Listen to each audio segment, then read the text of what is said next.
하나님 앞에 경건한 마음으로 또 주님 앞에 침묵으로 기도드리도록 하겠습니다.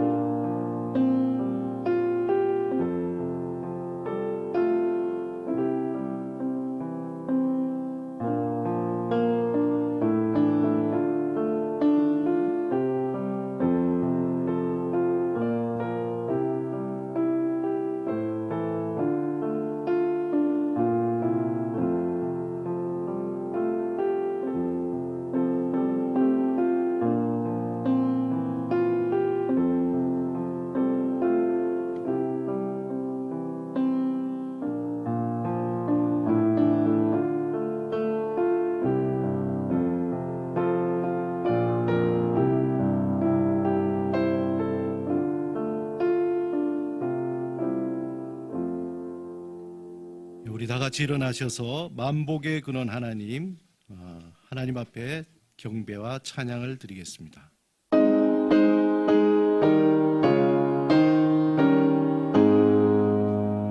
만복의 근원 하나님, 온 백성 찬송 드리고 저천사여 찬송하세.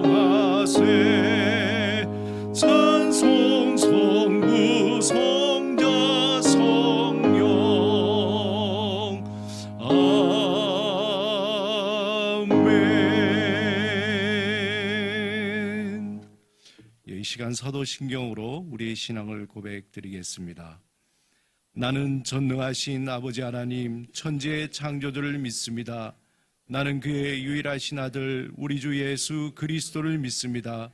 그는 성령으로 잉태되어 동정녀 마리아에게서 나시고 본디오 빌라도에게 고난을 받아 십자가에 못 박혀 죽으시고 장사된 지 사흘 만에 죽은 자 가운데서 다시 살아나셨으며 하늘에 오르시어 전능하신 아버지 하나님 우편에 앉아 계시다가 거기로부터 살아있는 자와 죽은 자를 심판하러 오십니다. 나는 성령을 믿으며 거룩한 공교회와 성도의 교제와 죄를 용서받는 것과 몸의 부활과 영생을 믿습니다. 아멘.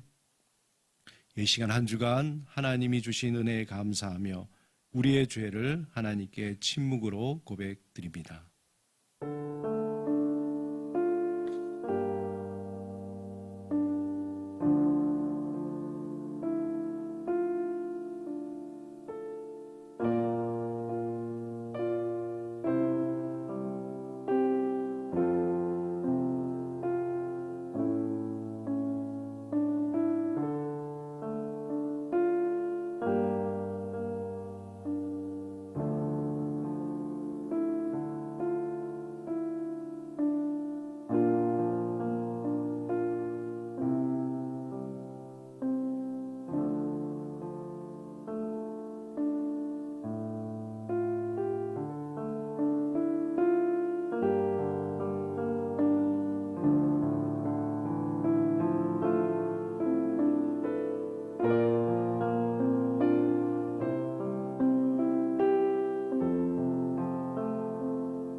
이 시간 하나님께서 우리에게 주시는 사제의 말씀입니다. 너희는 그리스도 안에서 그의 은혜의 풍성함을 따라 그의 피로 말미암아 속량 곧 죄 사함을 받았느니라. 아멘. 고백의 찬양 하나님께 올려드립니다.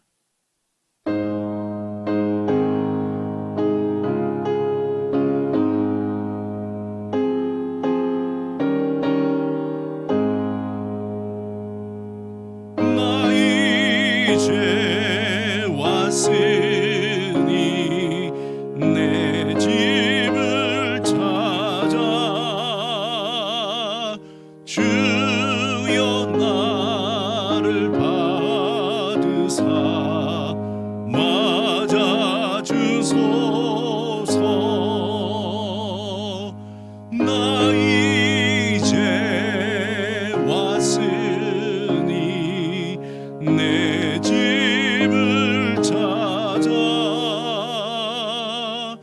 주여 나를 받으사 맞아 주소서. 이 시간 우리 교회 공동체 기도로 함께 기도드리겠습니다. 다 같이 기도드립니다. 우리를 죄에서 자유케 하신 하나님, 이 시간 우리의 예배를 받으시고 아버지께 구하는 우리의 간절한 기도를 들어주소서. 하나님, 예수 그리스도 안에서 우리를 죄에서 자유케 하시며 새로운 삶을 주셨으니 생명의 영이신 성령님을 따라 날마다 새 창조의 삶을 살게 하소서. 주님, 살아계신 성령님을 초대하고 의지하며 삶의 자리에서 하나님의 뜻을 이루며 성령의 열매를 맺는 삶이 되게 하소서. 하나님, 지속적인 생활 방역이 잘 지켜질 수 있도록 성숙한 시민의식으로 사회적 거리두기와 개인 위생이 실천되어 코로나19 종식이 속히 이루어지게 하소서. 주님, 경직된 경제가 재난지원금과 다양한 경기 부양 정책을 통해 경기 회복을 위한 새로운 길이 열리게 하시고 장기적이고 구체적인 경제 정책들이 나올 수 있도록 지혜를 내려주소서. 하나님, 미화 십자가 공동체가 성령의 충만함으로 시대를 분별하고 담대히 복음을 증거하는 증인의 사명을 온전히 감당하게 하소서. 주님, 모든 성도들이 날마다 성령 안에서 깨어 기도하게 하시고 말씀 위에 든든히 서서 어떤 상황에도 흔들리지 않는 견고한 믿음을 갖게 하소서. 주여, 우리를 불쌍히 여기시며 우리에게 자비를 베푸시고 우리의 기도를 들어주소서. 아멘. 자리에 앉으시기 바랍니다. 이 시간에 준비하신 예물 우리 하나님 앞에 올려드리겠습니다.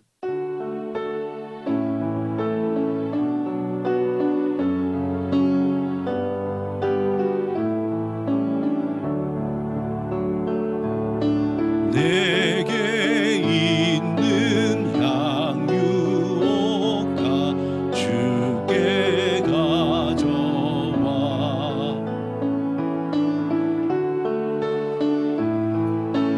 입 맞추고 깨드립니다.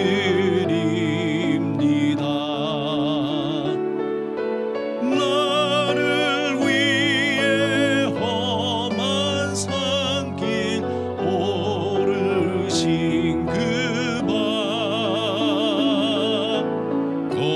걸음마다 그 신사랑 새겨놓았네.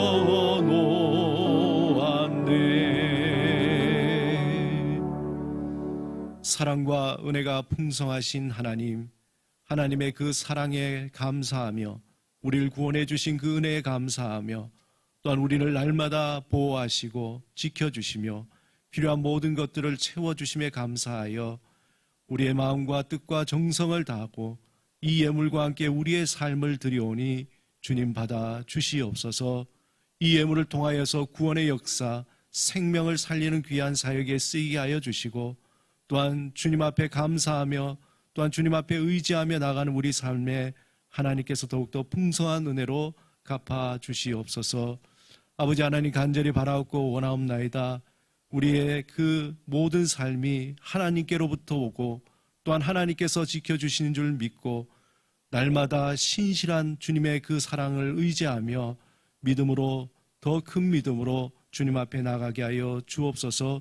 우리의 간구를 아시는 주님, 우리의 신음에도 응답하시며 우리의 모든 것을 또한 아시는 주님께서 형편을 따라 채워주시고 더욱 풍성히 채워주셔서 하나님, 이 어려운 시대에 부족함 없이 살아갈 수 있도록 주님 인도하여 주시옵소서. 지극히 작은 것에도 감사하며 날마다 더욱더 주님을 의지하며 살아가는 우리의 믿음의 삶이 되게 하옵소서. 예수 그리스도 이름으로 감사하며 기도드립니다. 아멘. 이 시간 하나님께서 우리에게 주신 말씀은 로마서 8장, 우리 주보에는 1절에서 4절이지만 고쳐서 1절에서 11절 말씀까지 저와 함께 교독하도록 하겠습니다. 1절부터 11절 말씀까지입니다. 함께 제가 먼저 1절 읽도록 하겠습니다. 그러므로 이제 그리스도 예수와 함께 사는 사람들은 그러므로 이제 그리스도 예수 안에 있는 자에게는 결코 정죄함이 없나니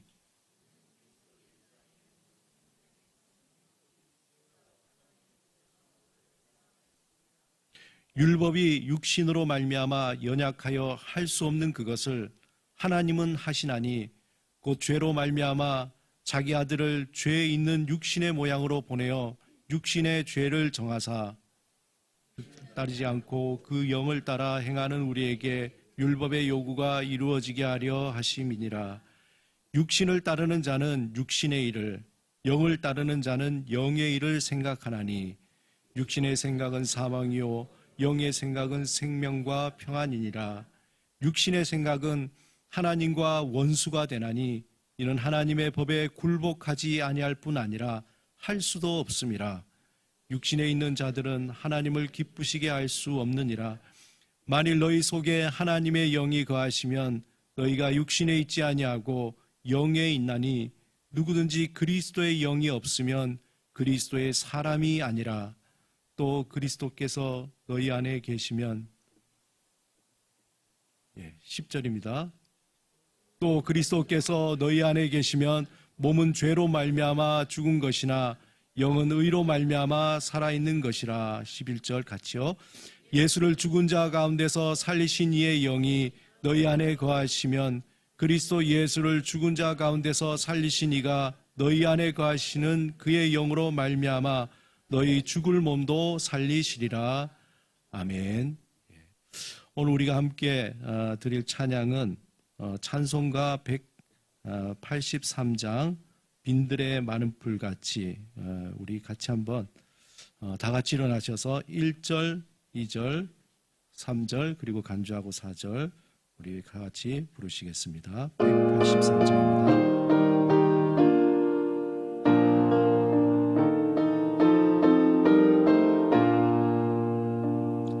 빈들의 마른 풀같이 시들은 나의 영혼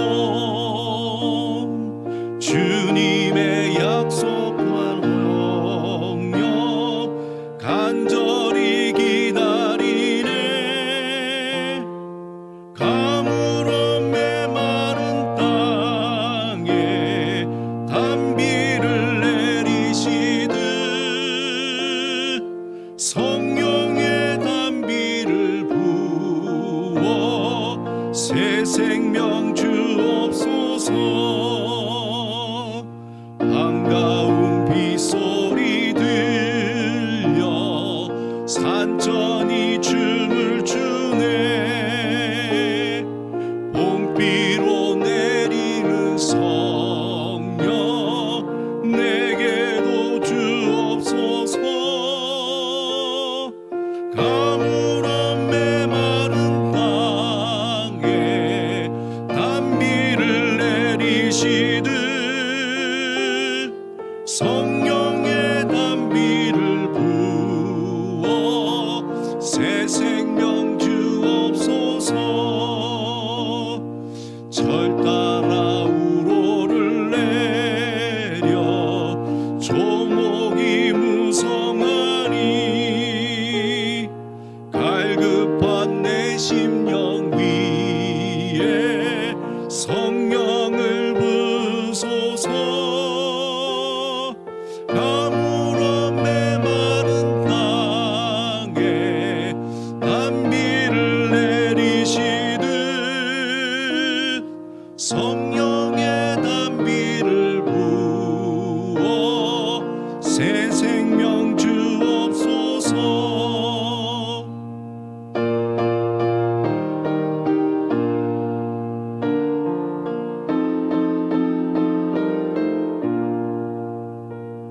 참되신 사랑의 언약 어길 수 있사오랴.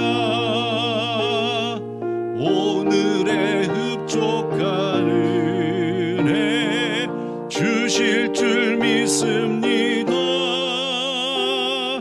가물어 메마른 땅에 단비를 내리시듯 성령의 단비를 부어 새 생명 주옵소서.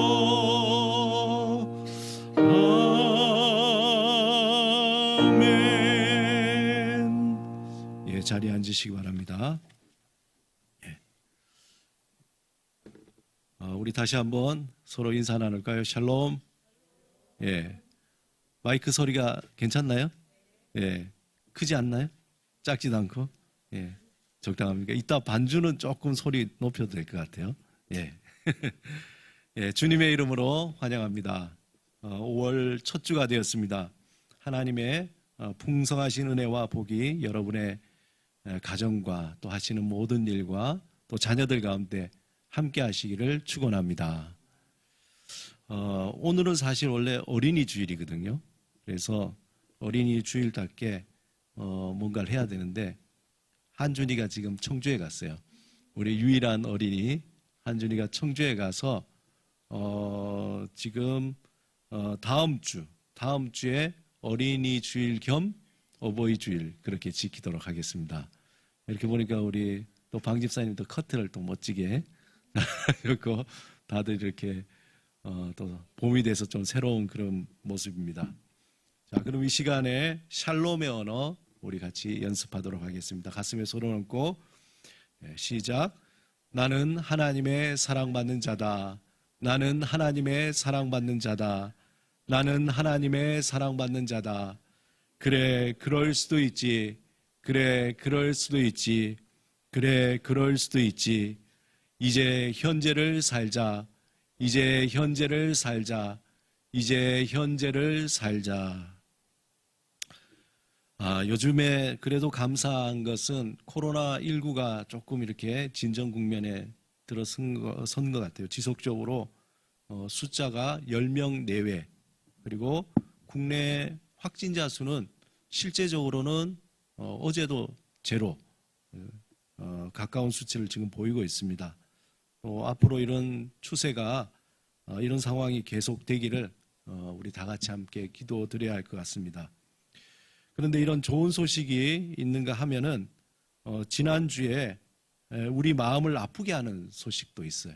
우리의 마음을 아프게 하는 이천에 있는 그 물류센터 신축공사 화재 사건으로 무려 38명의 목숨을 잃었습니다. 대부분 보면 다 노동자이고 어렵게 살아가시는 분인데 그 내용을 보면은 이런 내용도 있어요. 보니까 아버지와 아들이 그렇게 가서 일을 하는데 아들은 이렇게 탈출해서 살아났는데 아버지는 목숨을 잃고 또 자녀의 또 학비를 위해서 그렇게 갔다가 또 목숨을 잃고 이런저런 참 슬픈 그런 소식이었습니다. 또 게다가 또 고성에 또 산불이 또 이 해마다 이때쯤 되면은 산불이 많이 나는데 다행히 12시간 만에 진화가 됐죠. 또 2,400명 정도 대피하고 그래도 정말 다행이라고 생각합니다. 그 외에 여러 가지 소식이 참 많았어요. 그 김정은의 사망설인데 그게 이제 해프닝으로 이제 끝난 그런 일도 있고 여러 가지 뉴스가 한 주간 동안에 참 많이 있었습니다. 그 가운데에 제가 뉴스를 보면서 아마 대부분 사람이 그럴 텐데 우리를 경악케 하는 너무도 경악케 하는 사건이 하나 있었습니다. 이 사건이 이제 모든 사람들이 이제 5월을 맞이하는데 참 마음을 어렵게 하는 그런 사건이 있죠. 동작구 상도동에 40대 남성이 그 어머니와 아들을 살해한 후에 비닐을 이렇게 싸서 장롱 안에 넣어둔 거예요. 그리고는 2개월 정도 방치를 했답니다. 참 그런 일이 어떻게 일어나는가. 근데 더 엽기적인 건 뭐냐면은 그 상태에서 그가 아는 지인 여성과 거기서 지냈다는 거예요. 그러자 막 시체 썩은 냄새가 너무 나니까 다른 곳으로 옮겼다는 그런 내용입니다. 정말 이렇게 우리가 상상할 수도 없는 이야기죠. 5월 어린이날에다가 또 어버이날인데 참 이런 사건을 접하면서 제가 뉴스를 보면서 진짜 고개가 그냥 절로 그냥 절레절레 흔들리더라고요. 도대체 왜 저런 짓을 했을까? 사실 남도 아닌 자기 어머니와 자식을 어떻게 저렇게 했을까? 상상할 수도 없는 그런 일이죠. 도저히 납득도 가지도 않고 제가 뉴스를 보면서 막 소름이 끼치는 게 또 분노도 나고 말 그대로 인간이길 포기한 그러한 사람입니다. 그런 말 있잖아요. 사람은 얼굴은 사람의 얼굴이지만 그렇지만 짐승의 마음을 가졌다. 그게 이제 인면 수심이라는 그런 말이 있듯이 근데 이 말이 그 사람에게는 아까울 정도예요. 그 정도로 정말 안타까운 일이죠. 짐승도 본능적으로 자기 어떤 부모와 자식을 보호하거든요. 그런데 인간이 돼서 어떤 그런 일이 일어났을까 그런 생각을 해봅니다. 여러분 잘 아시는 그 지킬 박사와 하이드처럼 우리 인간이란 도대체 어떤 존재인가 하는 것을 또 한 번 생각해 보는 게 어떤 면에서는 되게 선량한 어떤 그런 인간으로 보이지만 우리 안에는 정말 하이드 씨와 같은 괴물과 같은 그런 존재가 우리 안에 있구나라는 것을 뉴스를 접하면서 또 한 번 생각해 보게 됩니다. 그것이 인간, 정말 인간의 실체라는 게 도대체 어떤 것인가 우리 한번 생각해 보는 그런 사건이었습니다. 사실 이러한 고민은요, 로마서 7장에 바울이 했던 우리가 함께 지난번에도 말씀을 나눴지만 바울을 정말 괴롭게 했던 그러한 고민입니다. 어떻게 하면 내 자신 속에 하나님을 따라서 살려고 하는 그런 마음도 있는데 동시에 내 자신 속에 어떻게 그렇게 악마적인 존재가 있는가. 사실 사도 바울의 고민이 그런 고민이었거든요. 이러한 두 마음 사이에서 바울은 심히 괴로워했습니다. 하나님을 향한 자신을 볼 때면 마음이 기쁘지만 옛사람, 옛 습관대로 죄를 향해서 빠르게 달려가는 그러한 자신의 모습을 보면서 정말 자괴감이 들고 또 정죄감으로 괴로워했던 거죠. 도대체 어떻게 내가 이런 생각, 이런 마음을 품을 수 있을까? 그런 깊은 고민의 수렁에 빠지게 됐던 것이 바울이었습니다. 여러분 한때 바울은요 예수 밖에 있을 때 자신의 모든 삶이 완벽하다고 생각했어요. 물론 자신의 내면에 수시로 불쑥불쑥 올라오는 어둠에 갇힌 바울이 있었지만 겉으로는 모든 사람들이 존경받는 또 모든 사람들이 존경하는 그러한 사람이었어요.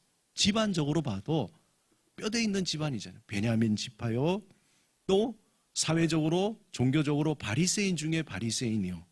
또 학식으로는 어느 누구보다 뛰어난 그러한 가마리엘의 제자였던 학식을 가진 자였습니다. 종교적 열심은 어느 누구도 비교할 수 없는 그런 열심을 가졌던 바울이었죠. 하나님을 섬기고 율법을 열심히 지키고 따랐던 그 사람, 모든 것이 완벽했던 그러한 바울이었습니다. 게다가 로마 시민권까지 가지고 있었어요. 그리고 그 당시에 사회적으로, 종교적으로, 경제적으로 가장 안전된 그 안정을 보장받은 그러한 삶을 살고 있었던 사람이 바로 바울이었습니다. 그런 자신의 모습을 스스로 만족해하면서 그는 굉장히 자랑스러워했어요. 적어도 바울은 다메섹으로 가는 길에서 예수 그리스도를 만나기 전까지는 그랬던 거죠. 예수 그리스도를 만나기 전까지 맞아. 내 삶은 너무나 완벽해. 내 삶은 안정적이야. 정말 이렇게 산다면 나는 하나님 앞에 칭찬받고 구원받는데 아무런 문제가 없어. 그런 그에게 인생에서 전혀 예상치 못한 만남으로 이전에 쌓아놓은 모든 삶이 순식간에 다 무너져 버렸습니다. 자신이 그토록 안전하게 생각했던 모든 것, 신앙, 사회적인 지위, 경제적인 안정이 한순간에 먼지처럼 다 날아가 버렸습니다. 그 누구보다 열심히 살아왔던 인생이며 그 어떤 이보다 잘 지켜왔던 신앙생활이었고 그 누구보다 안정적인 삶을 살아왔던 바울이었습니다. 그런데 예수 그리스도를 만나는 그 순간 그 모든 것을 다 움켜졌던 것이 마치 모래가 손에서 빠져나가듯이 자연스럽게 빠져나가게 된 거죠. 마치 법정에 선 죄인처럼 판사에게 너는 죄인이야. 너의 삶은 완전히 잘못되었어.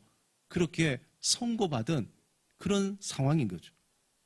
그렇게 되자 바울은 머리가 하얗게 되는 겁니다. 바울은 내가 지금까지 살아온 인생, 내 인생은 뭐지? 내가 무엇을 위해서 그렇게 열심히 살아왔지? 바울은 예수 그리스도를 만나고 인간의 그 실체와 인생의 그 허무함과 그리고 그 인생의 끝과 세상의 끝에 어떤 일이 일어날지 그냥 보게 된 겁니다. 마치 소경이 눈을 뜨면서 그 전에 머릿속에 이 소리는 이럴 거야, 뭐 파란색은 이럴 거야, 아니 그 어떤 모양은 이럴 거야, 머릿속에 온갖 상상을 막 하다가 눈을 뜨면서 내가 생각했던 건 내가 그렸던 그 모든 것들이 허상이구나, 그게 아니었구나, 파란색은 이런 게 아니었구나, 모든 것이 다 안개처럼 사라져버리는 그런 순간이었습니다. 우리도 예수 밖에 있을 때 바울과 같이 인생을 열심히 달려왔지만 한순간 무너지는 경험을 다 한 번씩 해봤을 겁니다. 심지어 예수를 믿고 난 뒤에도 잠을 못 자고 힘을 다해 달려온 인생이 예상치 못한 일 때문에 어이없이 정말 인간적인 또 배신으로 그냥 무너져 내리고 황망한 마음으로 멍하니 할 말을 잃어버릴 때가 있습니다. 아마 지금 코로나19로 많은 분들이 이러한 고통과 괴로움을 받고 계실 줄 압니다. 누구의 잘못도 아니라 단지 생각하지도 못한 이 바이러스 때문에 이전에 겪어보지 못한 그러한 경험, 경제적인 손실, 도대체 왜 나에게 이런 일이 이렇게 일어났을까 하는 답이 없는 질문이 끊임없이 우리에게 일어나게 됩니다. 바울은 예수 그리스도를 만난 가운데에 아무리 화려한 것으로 포장해도 숨길 수 없는 인간의 추악한 죄와 연약함과 또 죽음과 그리고 그 이후에 일어날 심판을 보게 된 것입니다. 그는 자신이 확신했던 율법을 지키면은, 내가 이 율법을 지키면은 반드시 구원을 얻을 수 있다는 그 확신이 예수 그리스도를 만나면서 완전히 불가능한 일이구나라는 것을 깨닫게 되었습니다. 결국 인간은 스스로 죄에서 구원할 수 없고 오직 하나님의 방법인 예수 그리스도를 믿음으로 구원을 얻을 수 있다는 그 신비와 약속을 알게 된 것입니다. 바울은 그동안 그토록 소중하게 여기며 움켜쥐었던 이전의 모든 것들이 이제는 다 더럽고 냄새나는 배설물이었다는 것을 깨닫게 되었습니다. 그가 안전하다고 여기던 모든 것이 그저 한순간에 사라지는 안개에 불과하다는 것을 그는 알게 된 것입니다. 그의 모든 추악한 것, 인간의 모든 죄가 예수 그리스도 안에서 다 폭로가 되는 거예요. 다 드러나는 거예요. 결국 내가 예수 그리스도 안에서 사형 선고를 받았구나, 그렇게 깨닫게 됐습니다. 바울은 하나님께 불순종한 아담으로 말미암아 모든 인간이 죄를 범한 죄인이 되었음을 인정하게 됩니다. 그는 그 죄의 사슬을 끊어버릴 수 있는 것은 인간의 죄를 대신 지시고 십자가에 죽으시고 3일 만에 부활하신 예수 그리스도, 그분의 그 용서하심과 은혜만이 가능하다는 것을 믿음으로 받아들이게 된 겁니다. 바울은 자신의 의지를 넘어서 하나님의 신비한 힘으로 무조건 항복과 무조건적인 하나님의 은혜를 받음으로써 새로운 피조물로 거듭나게 되었습니다. 이제 하나님과 끊어진 관계, 즉 죄인이 아니라 하나님과 올바른 관계, 의인으로서 새롭게 살아가게 되었습니다. 심지어 자신이 하나님의 그 끊임없는 사랑과 보호하심을 받는 자녀가 되었다는 확신에 가득 차게 된 거예요.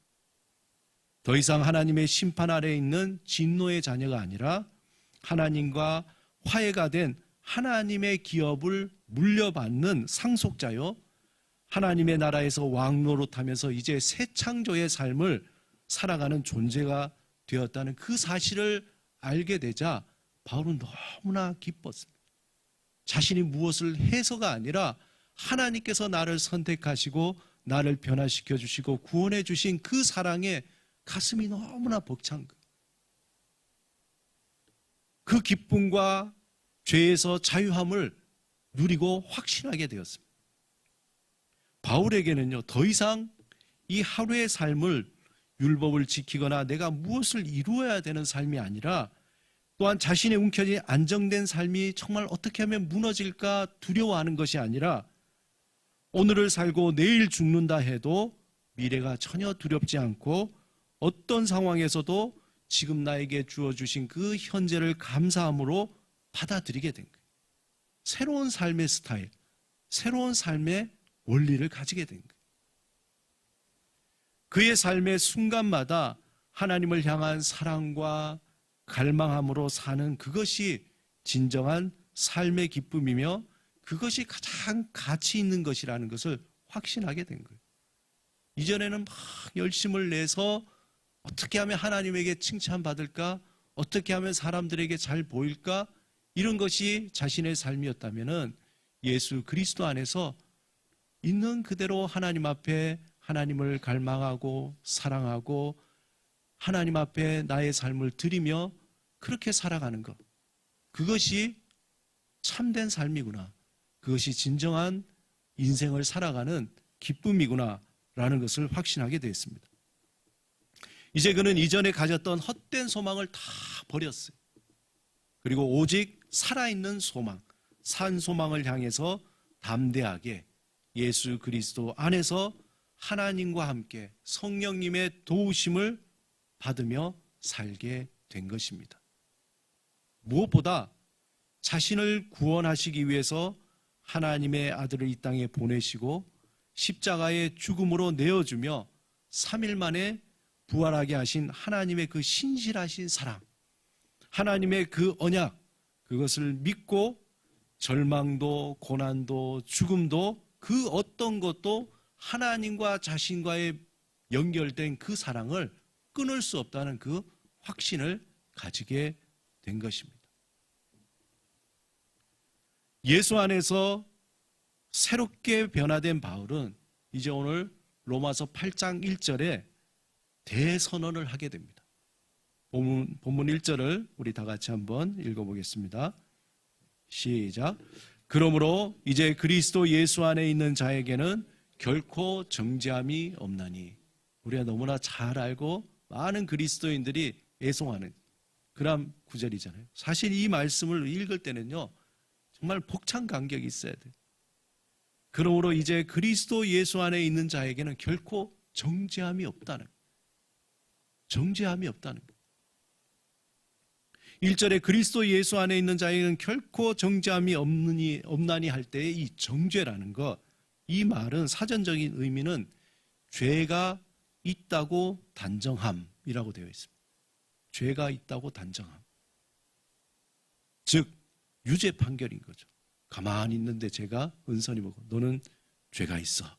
또 우리 착한 은선은 맞습니다. 이랬는데 아무나 붙들고 당신은 죄인이에요. 그러면 무슨 소리예요? 내가 무슨 죄를 지었다고 이렇게 얘기하잖아요.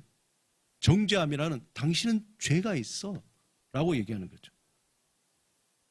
이 말은 헬라어로 보면은 카타크리마라 그래요. 카타크리마. 여기서 카타크리마는 카타크리노라는 동사의 명사형인데, 카타라는 말은 아래로 뭐뭐에 대해서라는 말이거든요. 크리노라는 말은 분리하다, 판단하다, 결정하다. 뭐뭐에 따라서 결정하는 거예요. 뭐뭐에 따라서 결정하는 거죠.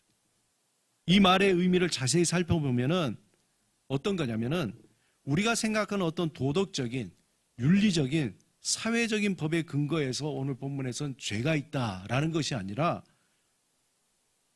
어떤 심판자에 의해서 일방적인 판단으로 죄를 정하고 선고하는 거예요. 그냥 가만히 있는데 내가 어떤 윤리적인 죄나 뭘 위반하거나 이랬으면 괜찮은데 가만히 있는데 갑자기 너는 죄인이야 이렇게 일방적으로 얘기하는 거예요. 일반적으로 세상에서 어떤 도덕과 윤리에 근거해가지고 재판관이 판단하고 선고하는 것, 그게 정죄거든요. 죄를 정한. 그런데 본문은 심판자 되신 하나님이 인간을 향해서 일방적으로 너희는 죄인이다 라고 정한 거죠. 정죄라는 말이 그겁니다. 이러한 정죄의 개념에 대해서 우리가 성경이 말하는 죄의 의미를 우리가 한 번 더 이해할 필요가 있습니다. 제가 몇 번 말씀을 통해서 여러분에게 설명해 드렸는데요. 성경에서 말하는 죄의 기본적인 개념이 뭐냐면은 하나님 없이 살아가는 것이라는 거죠. 성경에서 죄인이라고 할 때에 그 의미는 인간이 어떤 윤리적인 행위를 떠나서 하나님 없이 스스로 살아갈 수 있다고 생각하는 그 사람을 성경에서는 죄인이라고 그러는 거예요. 여러분 이걸 잘 이해하셔야 돼요. 내가 왜 죄인이에요? 하나님이 인간을 향해서 죄인이라고 정했을 때 그 정죄는 뭐냐?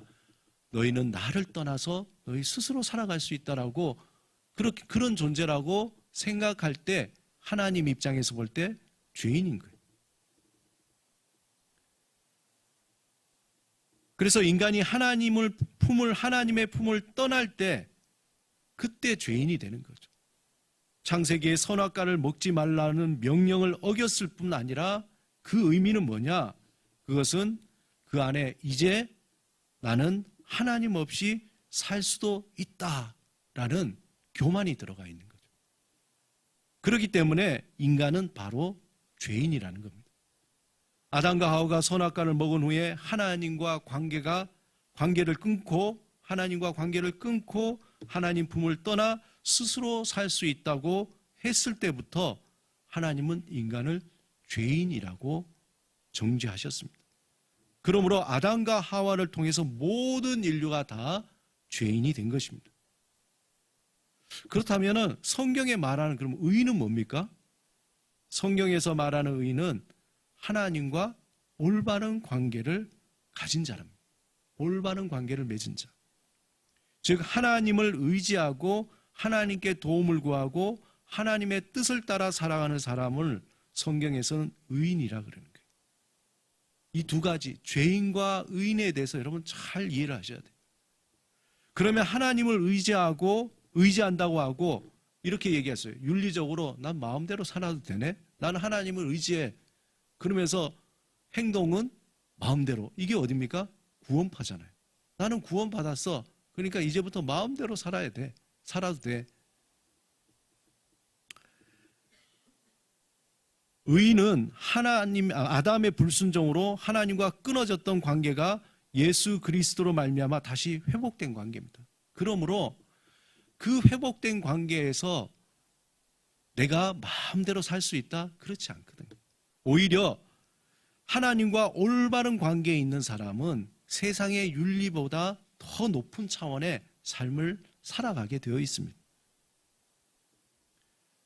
하나님과 올바른 관계가 되었다는 것은 하나님을 전적으로 의지하고 신뢰하고 하나님의 그 뜻을 따라서 순종하면서 살아가는 그 사람을 하나님이 의인이라고 그러는 거예요. 한 가지 더, 성경에서 말하는 죽음이란 무엇인가? 죽음의 개념. 성경에서는 죽음의 의미를 분리라고 해요. 분리. 죽음을 분리라고 해요. 여러분 우리가 장례식장에 가면은 뭐라 그럽니까? 영결식이라 그러죠. 영결식. 뜻이 뭡니까? 영원히 이별하는 시기예요. 영원히 이별하는. 죽음은 어떻게 됩니까? 이 세상과 저 세상으로 나눠지는 거죠. 우리가 죽은 사람을 어떻게 다시 만날 수가 없잖아요. 이 세상에서. 또 죽은 사람은 저 세상에서 이 세상으로 건너올 수가 없습니다. 영원한 이별인 거죠. 그래서 영결식이라고 합니다. 말하자면 이 땅에 다시 돌아올 수 없는 죽음을 건너 영원히 이별한다는 말입니다. 이 말은 죽음이라는 강을 사이에 두고 이 세상과 저 세상 서로 한 번 가면 돌아올 수 없는 단절, 분리를 얘기하는 거예요. 그러므로 성경에서 죽음이라고 할 때의 그 의미는 하나님과 단절되는 거예요. 단절되는 거예요. 창세기에 보면은 선악과를 하나님이 뭐라 그러냐면 선악과를 먹으면 너희는 정령 어떻게 된다고요? 죽으리라. 창세기 2장 17절 말씀. 너희는 정령 죽으리라. 이 말은 뭐냐면은 이 히브리어로 보면은 이 정령 죽으리라가 무트타 무트라고 그랬어요. 무트타 무트. 이거 죽고 또 죽는다는 말이거든. 그러니까 반드시 죽는다는 거예요.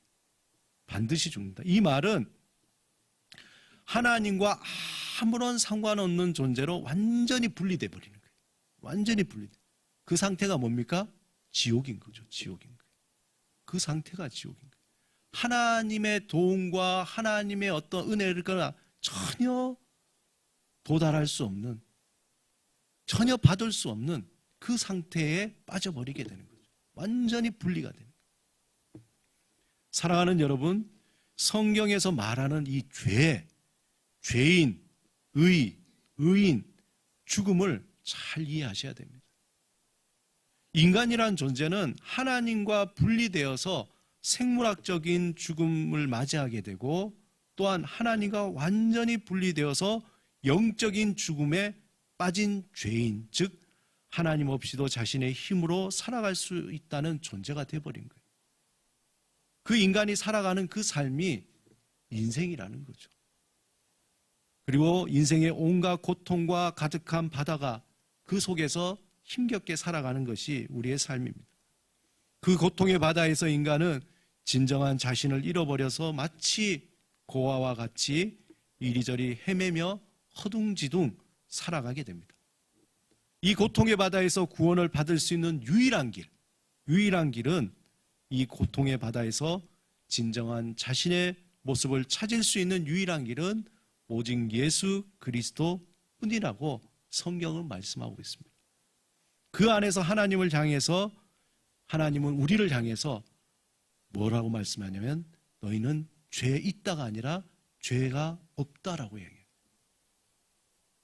그것이 오늘 본문 1절의 얘기입니다. 예수 그리스도 안에 있는 자에게는 결코 정죄함이 없다.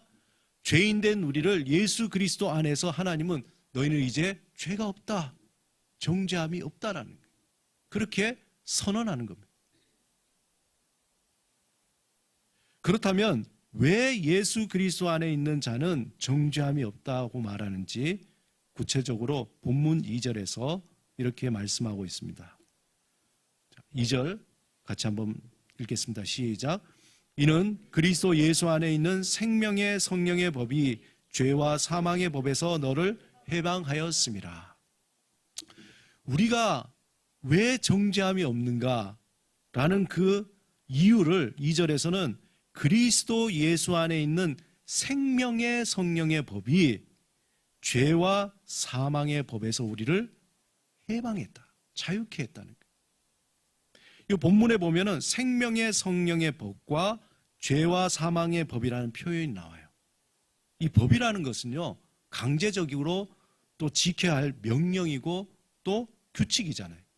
그렇기 때문에 법은 반드시 지켜야 할 강제성이 있는 거예요. 그러므로 성령의 법과 또한 죄와 사망의 법은 독립적인 거라서 마치 이것이 평행선과 같이 가는 거예요. 한번 이 법에 얽매지면은 벗어날 수가 없는 거예요. 죄와 사망의 법에 들어가면은 강제적으로 그 법 안에서 살아갈 수밖에 없어요. 계속 평행선으로 가죠. 또 생명의 법에 그 안에 들어가면 그 법 안에서 살아가게 됩니다. 서로 섞일 수 없는 평행선과 같은 거예요. 그런데 이 법이 예수 그리스도 안에 있는 생명의 성령의 법이 이 죄와 사망의 법을 침범을 하는 거예요. 침범해서 그 안에 있는 우리를 해방시켜 버리는 거죠. 제가 설교를 준비하면서 딱 머리에 떠오르는 게 바로 이 그림인 거예요. 철로에 선로가 쫙, 기차는 그 선로를 계속 갈 수밖에 없잖아요. 그런데 그 선로가 교차가 되죠. 전환이 되는 거예요. 어느 순간에 하나님의 생명의 성령의 법이 우리를 가다채어서 해방시켜버리는 거예요. 정말 그 끝까지 갈 수밖에 없지만 생명의 성령의 법이 우리를 새로운 길로 바꾸어서 가도록 한 거죠. 다시 말해서 예수 그리스도 안에 있는 생명의 성령의 법이 죄와 사망의 법에 침투하여서 우리를 자유케 하였다는 거예요. 그러니까 우리는 죄와 사망의 법을 가려고 해도 어떻게 됩니까? 이제 갈 수가 없어요. 기차 차선이 선로가 바뀌어버린 거예요. 우리는 하나님의 진노 아래 죄인된 자로서 죄와 사망의 법이라는 레일을 따라가고 있었습니다. 그 종착역은 죽음이요 하나님과 영원한 분리인 상태인 지옥으로 향하게 되어 있었습니다. 그런데 생명의 성령의 법이 죄와 사망의 법에 침투하여서 새로운 길을 만들어내고 우리를 그 길로 옮겨놓은 거예요. 마치 기차 선로가 직선으로 가고 있는데 선을 변경하여 다른 길로 옮겨놓은 것과 같습니다. 죽음으로 가는 기차 선로 위에 있는 우리를 새로운 생명의 성령의 법이 영원한 생명의 길을 내고 그 선로로 우리를 옮겨놓은 것이죠. 그러므로 이제 우리는 구원의 선로 위에 가기 때문에 우리에게는 정죄함이라는 게 없다는 거예요. 믿습니까? 선로가 바뀐 거예요. 그 누구도 우리에게 정죄하다고 얘기할 수 없어요. 우리는 생명의 성령의 법을 따라 이제 살아가고 있기 때문에. 그럼 이런 일이 어떻게 이루어졌는가? 3절에서 그 과정을 설명하는데 이번에는 공동 번역으로 우리 한번 같이 읽어보겠습니다. 자, 시작. 그 다음 구절요. 시작. 인간의 본성이 약하기 때문에 율법이 이룩할 수 없었던 것을 하나님께서 이룩하셨습니다. 하나님께서는 당신의 아들을 죄 많은 인간의 모습으로 보내어 그 육체를 죽임으로써 이 세상의 죄를 없이 하셨습니다. 개정보다는 설명이 아주 잘 돼 있어서 인간의 본성이 약하기 때문에 율법으로 이룩할 수 없었던 것을 하나님이 이루었다는 거예요. 하나님께서는 그 이루는 그 과정 속에 당신의 아들 예수 그리스도를 죄 많은 인간의 모습으로 보내서 그 육체를 죽임으로써 십자가에 죽임으로써 이 세상의 죄를 없이 하셨다는 거예요. 그런 과정을 통해서 우리가 의인이 된 거예요. 선로가 바뀌게 되고 끊어졌던 관계가 다시 연결이 되게 된 거예요. 한마디로 하나님의 독생자 되신 예수 그리스도께서 우리 죄를 대신해 십자가에 죽으시고 부활하심으로 그 구원의 길을 만드셨습니다. 그렇다면 그 구원의 길을 통해서 어떤 결과가 일어나는가를 본문 6절에서 11절에 딱 두 가지 영역으로 얘기해요. 두 가지 영역. 여러분 나중에 개인적으로 집에 가셔서 6절에서 11절을 쭉 읽어보면요. 육신의 일, 영의 일, 영의 일 계속 그렇게 나와요. 첫 번째는 죄와 사망의 법을 따를 때에 열매 맺는 결과이며 두 번째 생명의 성령의 법을 따를 때에 열매 맺는 결과를 6절, 11절에서 명확하게 얘기하고 있습니다. 더 명확하게 이 두 가지 길은 다른 열매를 맺는데 죄와 사망의 법의 그 길 끝에 가면은 맺는 열매가 사망이에요. 사망. 그리고 생명의 성령의 법의 그 길 끝에 맺히는 열매는 생명과 평안이라는 거예요. 그러면 여러분 굉장히 안정감을 가져요. 저와 여러분이 어느 선로에 가 있다고요? 생명의 성령의 법의 그 선로에 서 있잖아요. 우리가 가는 길의 모든 열매는 뭐로 맺힙니까? 생명과 평안인 거예요. 이전에 우리가 맺혔던 그 길은 사망이었지만 이제 바뀐 우리가 하는 모든 일들, 우리의 삶들, 하나님은 우리의 삶을 통해서 계속해서 생명과 평안의 열매를 계속 맺히는 거예요. 우리가 고난을 받을 때도, 우리가 실수를 할 때도, 우리가 부족하다고 느낄 때도 그럼에도 불구하고 하나님은 그것을 합력하여 선을 만들고 또 만들어서 어떻게 해요? 생명과 평안의 열매로 만드신다는 거예요. 육신을 따르는 길은 하나님과 원수가 되고 하나님의 법에 굴복하지 못하고 또 굴복할 수도 없는 거예요. 왜냐? 선로를 계속 따라가니까 나 이거 벗어나고 싶다고 얘기해도 벗어날 수가 없는 게 사망의 선로입니다. 굴복할 수가 없는 거예요. 그냥 계속 했던 그 일, 죄를 계속 반복해서 짓고 또 짓고 또 짓는. 난 이거 벗어나고 싶어 또 짓는 거예요. 육신을 따르는 자는 한마디로 하나님 없이 살 수 있다고 그렇게 생각하는 자들입니다. 그러므로 하나님에 대한 것도 1도 관심이 없어요. 관심 있는 척하지만 이 선로로 가는 모든 사람 하나님에 대한 것에 1도 관심이 없어요. 뭐에 관심이 있습니까? 오직 자신만을 위한 삶, 자신의 만족만을 위한 삶, 자신만을 드러내기 위한 삶, 자신의 욕망에 충실한 그 삶에만 관심이 있는 거예요. 놀랍습니다. 전혀 하나님에 대해서 1도 관심이 없어요. 자신의 돈이나 시간이나 열정 모두 자신의 욕망을 채우기 위한 수단으로 다 사용하는 거예요. 겉으로는 봉사하고 겉으로는 뭐 얘기하지만 실질적으로 결과적으로 1도 관심이 없어요. 사실은.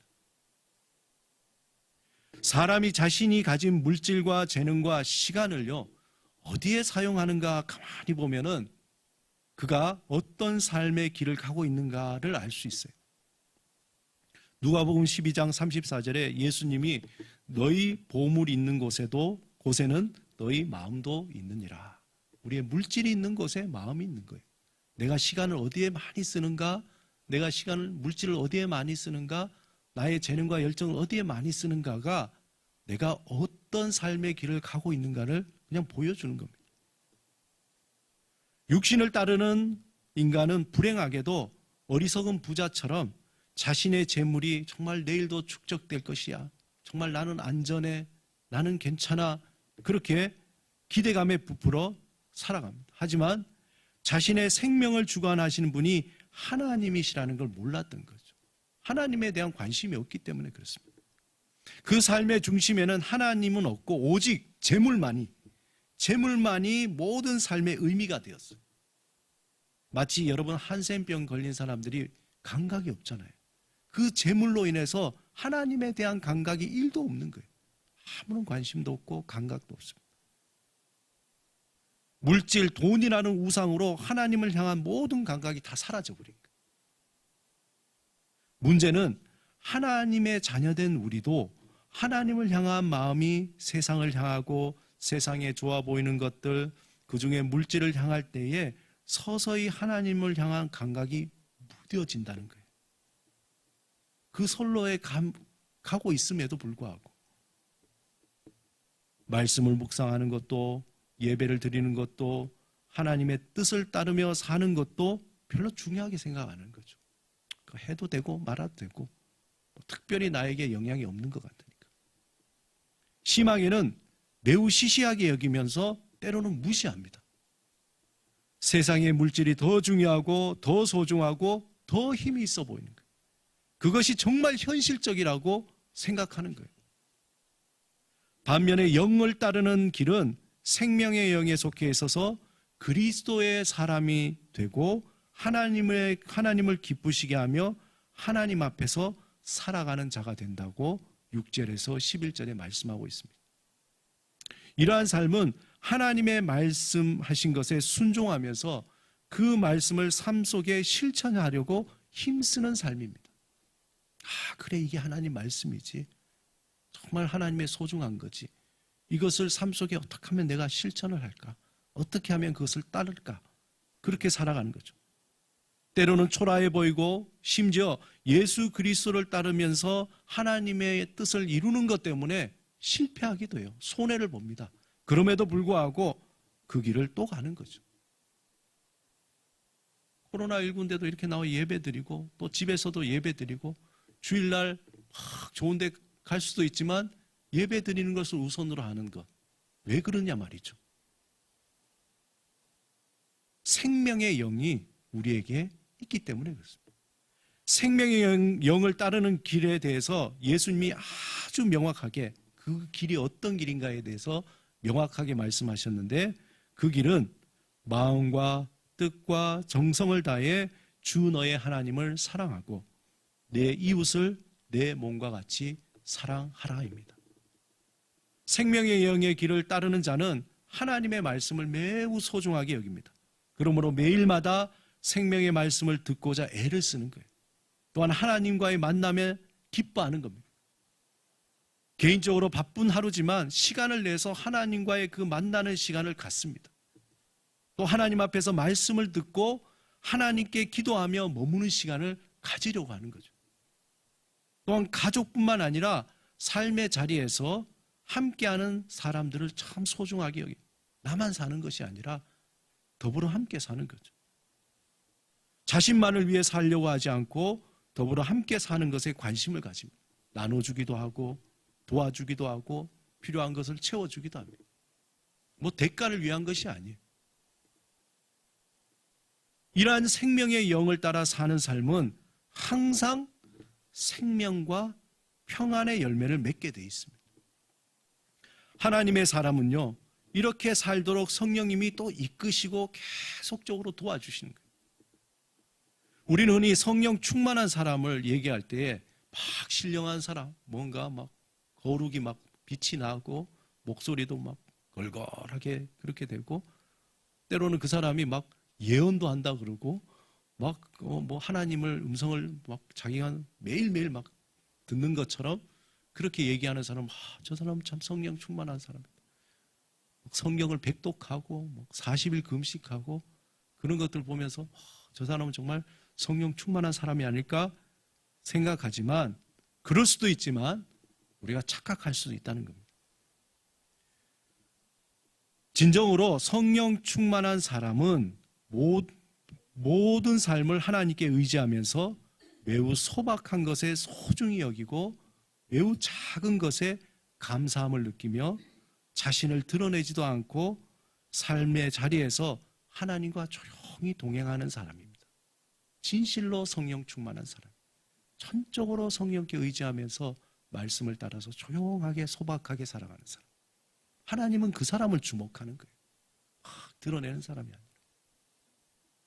마치 공기와 같이 물과 같이 있는 듯 없는 듯 하지만 그 사람이 머문 자리, 그 사람이 지나간 자리에는 항상 생명과 평안의 열매가 맺혀져 있습니다.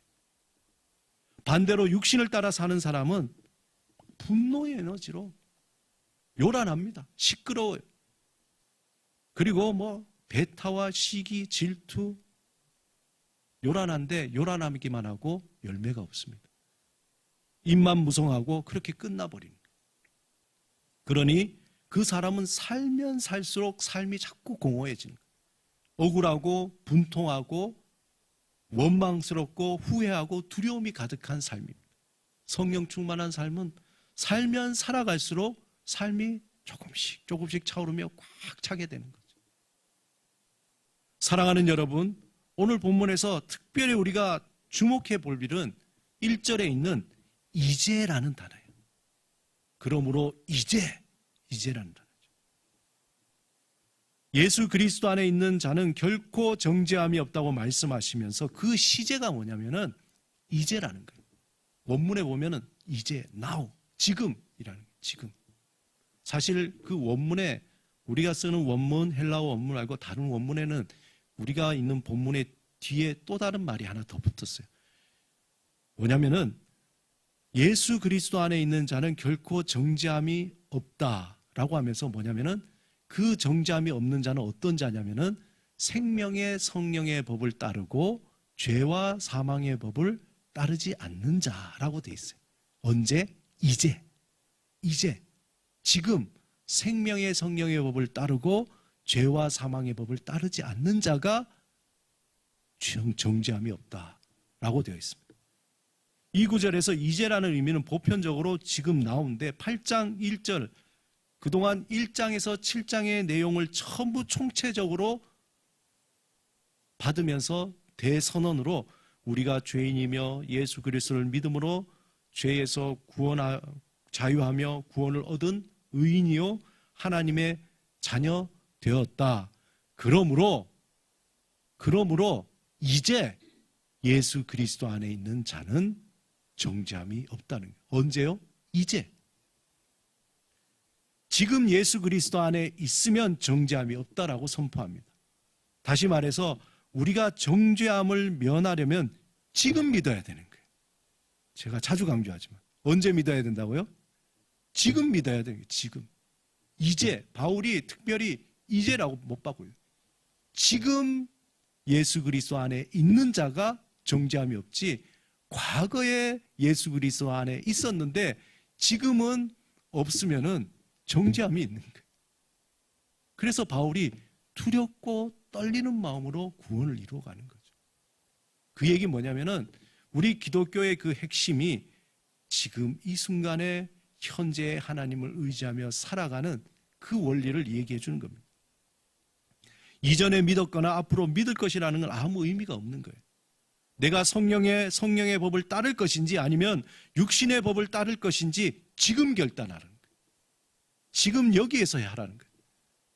이것이 기독교 신앙의 핵심이면서 진수입니다. 지금 여기에 임하는 하나님을 바라보며 믿음의 결단을 하는 삶이 기독교입니다. 예수를 믿는 삶, 생명의 성령을 따르는 삶은 과거의 늪에 빠져 헤어나오지 못하고 후회 속에 살아가는 그런 삶이 아닙니다. 또한 미래의 허상 속에서 두려워하면서 모든 것이 굳어 아무것도 하지 못하는 그러한 삶도 아닙니다. 생명의 성령의 법이 지금 나에게 임하신 거예요. 지금 이 자리에 임하신 거예요. 지금 우리를 이끌어 주시는 거죠. 지금 우리에게 구원을 선포하시는 거예요. 그것을 내가 믿고 결단하고 받아들이고 응답하는 그러한 삶입니다. 사랑하는 여러분, 현재 우리는 코로나19 바이러스가 준 위기의 삶을 살고 있습니다. 특별히 우리에게 주어진 하루의 삶, 일상의 삶의 소중함을 우리는 새롭게 바라보고 생각하는 그러한 시간을 가지고 있어요. 우리에게 주어진 삶, 주어진 일상, 주어진 하루의 삶이 썩어 없어지는 그런 삶으로 우리가 살 것인가? 아니면 생명의 열매를 맺을 것인가? 우리는 늘 고민해야 됩니다. 우리는 깊고 진지한 고민 가운데 생명의 성령의 그 삶을 따라서, 생명의 성령을 따라서 살아가는 삶을 계속적으로 선택하고 결단해야 합니다. 비록 우리의 삶이 하나님의 은혜로 생명의 성령의 법을 따르는 선로 위에 있다고 하더라도 삶의 순간순간마다 죄인 되었던 옛 습관들이 우리를 침범하게 됩니다. 또 사단은 우는 사자와 같이 우리가 죄와 사망의 길을 선택하여 나만의 삶, 나의 욕망에 충실한 삶을 살라고 자꾸 유혹하고 있습니다. 그러므로 지금 여기에서 생명의 성령을 따라 경건의 습관으로 살아가는 믿음의 근육을 자꾸 키워나가야 합니다. 지금 이 시간에 생명의 성령을 따라 살기를 결단하시기 바랍니다. 순간마다 우리의 성령님을 계속 초대하고 성령의 인도하심을 기대하고 순종하면서 생명과 평안의 열매를 맺기를 소망하며 살아가시는 저와 여러분이 되시기를 주님의 이름으로 축원드립니다. 우리 같이 한번 말씀을 생각하시면서 기도드리겠습니다. 오늘 하나님께서 주신 그 말씀, 예수 그리스도 안에 있는 자는 결코 정죄함이 없다라고 할 때 이제 지금 예수 그리스도를 영접하고 받아들이고 또한 끊임없이 주님을 향해서 살아가려고 하는 그 삶, 그 가운데는 정죄함이 없다는 것을 다시 한번 묵상하시면서 지금 새롭게 결단하는 그런 마음으로 우리가 침묵으로 기도드리겠습니다.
사랑의 하나님 아버지, 우리를 구원하신 주님, 날마다 우리를 불쌍히 여기시고 또한 주님의 그 성령, 생명의 성령을 따라 사랑하는 삶이 되게 하여 주옵소서. 예수 그리스도 이름으로 기도드립니다. 아멘. 이 시간에 우리 결단의 찬양, 살아계신 성령님, 우리 다 같이 일어나셔서 우리 찬양 드리시겠습니다.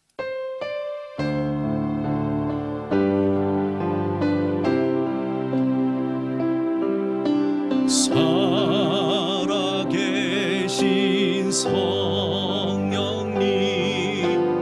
날 붙드소서. 살아계신 성령님, 날 살피소서.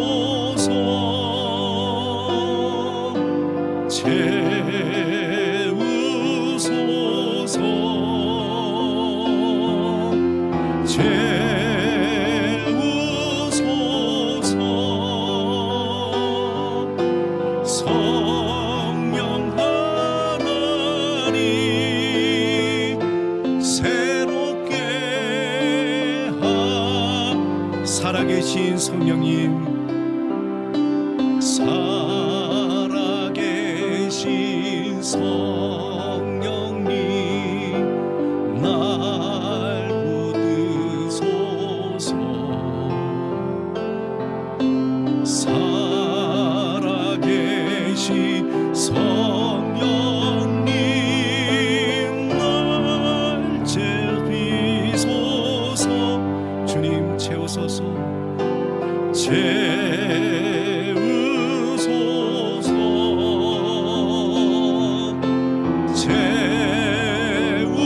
채우소서. 성령 하나님 새롭게 하소서. 사랑하는 성도 여러분, 하나님이 우리를 향해 원하시는 삶은 지금 여기에서 임하시는 하나님을 바라보며 어떤 상황에서도 불구하고 감사와 찬양의 신앙을 가지는 것입니다. 날마다 하나님 품 안에서 침묵과 경청과 분별로 평안의 삶을 누리며 살기를 바랍니다.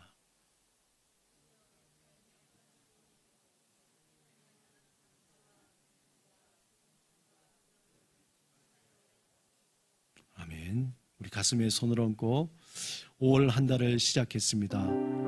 우리가 이 한 달 동안 하나님께서 주신 그 새로운 하루하루를 살아갈 때 생명의 성령을 따라 주님 살아가게 하옵소서.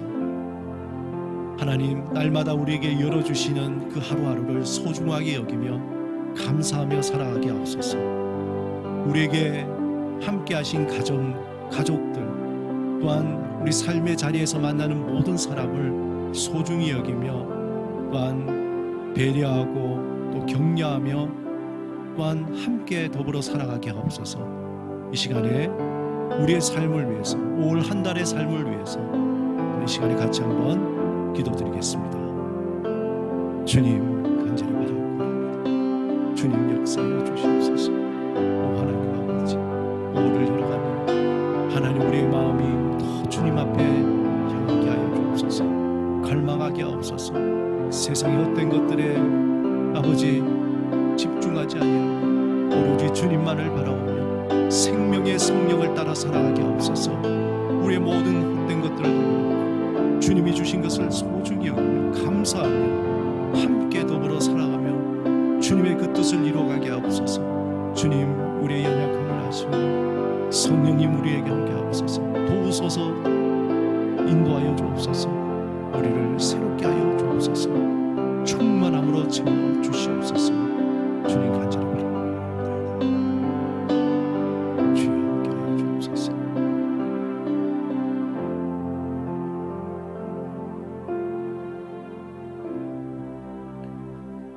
여호와는 내게 복을 주시고 너를 지키시기를 원하며 여호와는 그의 얼굴을 내게 비추사 은혜 베푸시기를 원하며 여호와는 그 얼굴을 내게로 향하여 드사 평강 주시기를 원하노라. 아멘.